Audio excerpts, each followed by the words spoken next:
नमस्कार, आप सभी का स्वागत है आपके अपने चैनल डीएलएड स्टडी कैपिटल पर, साथ ही साथ टीचिंग स्टडी कैपिटल पर। मैं सत्यम मिश्रा फिर से उपस्थित हो गया हूँ आपके समक्ष एक नए टॉपिक को लेकर के। और सबसे चर्चित ये टॉपिक है आपके लिए, सबसे चर्चा में है इस समय स्क्रूटनी फॉर्म। क्योंकि विगत वर्षों में इतने बच्चे फेल नहीं हुए हैं जितना इस वर्ष फर्स्ट सेमेस्टर के बच्चों को फेल किया गया है। किस रीजन से किया गया है, क्या है इसमें सच्चाई, ये तो पीएनपी ही जानेगी और पीएनपी के अधिकारी जानेंगे और जो कॉपियों का मूल्यांकन किए हैं वही जानेंगे। लेकिन विगत वर्षों की अपेक्षा इस बार जो रिजल्ट का कम आना, तो आपके लिए मात्र एक हथियार जो आप यूज कर सकते हैं वो आपका होता है स्क्रूटनी फॉर्म। ठीक है, स्क्रूटनी फॉर्म आप कैसे भरेंगे और कब भरा जाना है इसके विषय में हम जानेंगे। ऑफिशियल नोटिस के माध्यम से जानेंगे, कोई आपको भ्रांति वाली बातें नहीं बताई जाएगी। आपको ये बताया जाएगा कब से कब तक भरा जाना है, कैसे भरा जाएगा। आप खुद से भरेंगे, साइबर से भरा जाएगा या फिर आपके विद्यालय से भरा जाएगा। ठीक है, उससे पहले छोटी जानकारी मैं साझा करना चाहूँगा। Teaching study capital TET CTET की इन्फॉर्मेशन के लिए आपको ये चैनल सब्सक्राइब कर लेना है। भविष्य में आप किसी भी प्रकार की टेट और सीटेट की इन्फॉर्मेशन, ऑथेंटिक और ऑफिशियल अपडेट तुरंत पाने के लिए आपको यहाँ पे सब्सक्राइब करके बेल आइकन प्रेस कर देना है। आपके घर में कोई भाई बहन करने वाले हैं डीएलएड तो उनको भी सब्सक्राइब कराइए, और आप खुद कर रहे हैं तो आप तो ये सब्सक्राइब कर ही लीजिए, ताकि आपको हर एक सूचना समय पर और ऑथेंटिक तरीके से पहुँचाई जाए, किसी भी प्रकार की भ्रांति ना हो। ठीक है, हम आपको ये बताएंगे कि कब से भरा जाएगा आपका फॉर्म। उससे पहले एक और जानकारी मैं आपको साझा करना चाहूँगा कि स्क्रूटनी फॉर्म जो होता है उसके भरने के फ़ायदे क्या क्या होते हैं और नुकसान क्या क्या होते हैं। तो सबसे पहले इस बार तो मैं आपको फ़ायदे पे ज़्यादा फोकस करूँगा, नुकसान पे तो हम बात करेंगे ही करेंगे। तो सबसे पहले फ़ायदे की बात करते हैं, तो अंकों में सुधार की संभावना होती है। जैसे आपका अंक अगर 12 अंक है, ठीक है, और आपको अगर वहां पर फेल कर दिया गया है, मान लीजिए पीएनपी ने मान लिया कि आपको फेल कर देना है, ठीक है, आपका बैक लगा देना है 1 नंबर 2 नंबर से, तो आप वहां पर अगर आपको लगता है कि हमारी कॉपी जो है इतनी अच्छी थी कि जिसमें हम 13 नंबर से प्लस पा जाएंगे तो हमारा बैक नहीं आएगा, तो उस केस में आप ये भर सकते हैं स्क्रूटनी का फॉर्म। परीक्षा त्रुटियों को ठीक करना, जैसे मतलब परीक्षण में कोई त्रुटि जैसे हो जाता है, जैसे मान लीजिए कोई एग्जामिनर सही को भी गलत कर दिया है, तो उस केस में क्या होता है कि आपके नंबर बढ़ने के चांसेस बढ़ जाते हैं, तो इसके लिए भी आप ये कर सकते हो अप्लाई।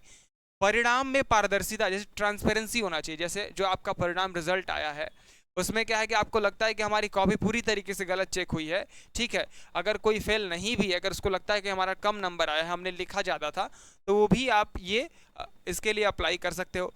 भविष्य के अवसरों के लिए महत्वपूर्ण, जैसे आपका परसेंटेज कम बन रहा है, आपको लग रहा है कि हमारा इतना परसेंटेज हमारा कहीं ना कहीं ये मिसमैच है, कॉपी या तो हमारी सही से चेक नहीं हुई है, या तो फिर कोई पेज उसमें से इधर उधर हुआ, या तो फिर जो भी चीज़ें हैं, हमारा जितना हमने लिखा था उतना हमको नंबर नहीं मिला है, तो उस केस में भी आपको ये करना है ताकि आपका भविष्य में परसेंटेज अच्छा आए।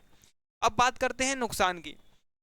सबसे पहले जो खर्च लगता है वो आपको अतिरिक्त खर्च आपका बढ़ जाता है, ठीक है, लेकिन अगर आपको बहुत कॉन्फिडेंस है तो ये आपका बहुत मायने आपको नहीं रखता है कि खर्च कितना लगता है। अंक कम होने का भी जोखिम होता है। अगर आपको कॉन्फिडेंस नहीं है कि हमने सही लिखा है तो आप ना ही भरिए तो ही अच्छा। अगर आप अच्छे से पास हो गए हैं, ठीक है, आप अपनी मेहनत से और सबके बड़ों के आशीर्वाद से अगर आप पास हो गए हैं तो अच्छी बात है कि आप पास हो गए हैं, तो आप उस केस में इसको अप्लाई मत कीजिएगा। ठीक है, समय की बर्बादी, अब आप इसको अप्लाई करेंगे तो आपके मन में एक रहेगा कि भैया अब से हमारा रिजल्ट फिर से आएगा और हमको बताया जाएगा कि कब से कब तक भरा जाना है सब कुछ, ठीक है, एक ये चीज़ हो गया। अब परिणाम में तो देरी होगी, ये तो निश्चित है कि परिणाम में आपकी देरी होनी है। कुछ सावधानी ये होता है कि केवल ठोस संदेह होने पर ही आवेदन करें। ऐसा नहीं कि आपको केवल आपको सब लोग बता दिए स्क्रूटनी फॉर्म भर दो, स्क्रूटनी फॉर्म भर दो, और आप भर दिए और आप अच्छा खासा पास हुए थे और 1 नंबर आपका काट लिया गया, आपका बैक आ गया। तो ये आपको जब बहुत ठोस, अगर मान लीजिए आपको लगता है कि कॉन्फिडेंस है, पूरा आत्मविश्वास के साथ अगर आप ये कह रहे हो कि हमारा नंबर बढ़ेगा ही घटेगा नहीं, हमने इतना अच्छा लिखा है, तो उस केस में ही आपको ये अप्लाई करना है। ठीक है, फीस गैर वापसी योग्य है, ठीक है, अब इसमें फीस का कोई रिटर्न वाला पॉलिसी नहीं होता है। ठीक, अब हम बात करेंगे कि आपका स्क्रूटनी का फॉर्म जो है कि कब से कब तक भरा जाना है। ठीक, इसमें डेट क्या क्या है, ठीक, तो हम बात कर लेते हैं। सबसे पहले देखिए, ये ऑफिशियल नोटिस पीएनपी का है। डीएलएड बीटीसी प्रथम एवं तृतीय सेमेस्टर परीक्षा वर्ष अक्टूबर एवं नवंबर 2025 के अंकानुसंधान, मतलब अंक में संशोधन के लिए, ठीक है, ऑनलाइन आवेदन पूरित किए जाने के संबंध में। ठीक, 25 तारीख को आपका प्रतिफल मतलब परीक्षा फल आपको ये जारी किया गया है। ठीक, अब यहाँ से बात करते हैं, वो सब आपके ऊपर की कोई आपके लिए काम की चीज़ नहीं है, इसलिए मैं पढ़ूंगा भी नहीं, आपका समय भी नहीं लूँगा। तो देखिए, उपरोक्त सेमेस्टर के अंकानुसंधान आवेदन पत्र का 28/2/2026 जो कि कल की डेट से 14/3/2026 तक पूरी किए जाने, मतलब आप क्या है कि कल 28 तारीख है, कल फरवरी माह का जो लास्ट दिन है उस तारीख से आपका भरा जाएगा और 14 मार्च तक आपका ये फॉर्म भरा जाएगा। ठीक है, उक्त निर्धारित तिथि के उपरांत किसी भी परिस्थिति में कोई अतिरिक्त समय देय नहीं होगी तथा ऑनलाइन माध्यम के अतिरिक्त किसी भी परिस्थिति में ऑफलाइन आवेदन स्वीकार नहीं किए जाएंगे। अगर आप इस डेट को समझते हो कि एक्सटेंड होगा, तो ऐसा कोई दोबारा आपको डेट नहीं दिया जाएगा, पहली चीज़। दूसरी चीज़ ये कि आपको ये ऑनलाइन के माध्यम से ही स्वीकार है, ऑफलाइन के माध्यम से स्वीकार नहीं है।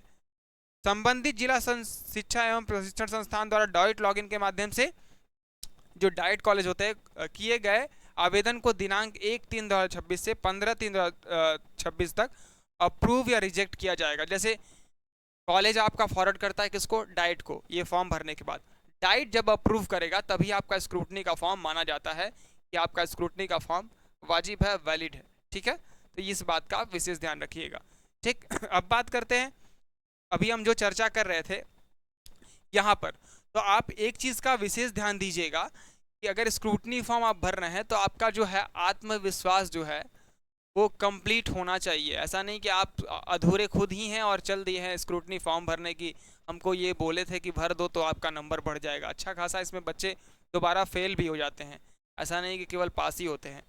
तो आपसे हम ये रिक्वेस्ट करेंगे, अगर आपको लगता है कि 12 अंक है, ठीक है, और हमने कॉपी अच्छी लिखी है, तो उसमें केस में आप पास होंगे और आपका बहुत एक साल मतलब आपका समझ लीजिए सेफ हो जाएगा। जो आपके रिजल्ट में फेल लिख कर आया है वो पास लिख के आ जाएगा। ठीक है, तो अगर इस वीडियो के मतलब अगर मान लीजिए संदर्भ में कोई भी आपका प्रश्न छूट गया है जो मैं कवर नहीं कर पा रहा हूँ, तो आप कमेंट बॉक्स में लिखिएगा। यूपी स्कॉलरशिप से टेट सीटेट की इन्फॉर्मेशन, किसी भी प्रकार की कोई जानकारी के लिए इस चैनल को सब्सक्राइब कीजिएगा। इस चैनल के डिस्क्रिप्शन बॉक्स में एक टेलीग्राम चैनल का लिंक है, वहाँ जाकर उसको ज्वाइन कर लीजिए। ये नोटिस भी मैं वहाँ डाल देता हूँ, आप आराम से पढ़ लीजिएगा, इसमें जो भी आपको निर्देश दिए गए हैं। ठीक है, इसके इधर कोई भी आपका कमेंट अगर रह जाता है, मान लीजिए आपके मन में कोई प्रश्न रह जाता है, तो कमेंट बॉक्स आपके लिए ओपन है, उसमें आप पूछिए और ये वीडियो को ज़्यादा से ज़्यादा शेयर कीजिए जिनका भी बैक आया है या जिनको लगता है कि हमारा नंबर बढ़ सकता है। लाइक के माध्यम से आप बताएंगे कि वीडियो आपको कैसी लगी है। ठीक है, इस चैनल को ज़्यादा से ज़्यादा शेयर कीजिए ताकि भविष्य में जो भी बच्चे जो भी भाई बहन आपके डीएलएड करने वाले हैं उनके लिए हेल्पफुल हो। धन्यवाद, नमस्कार।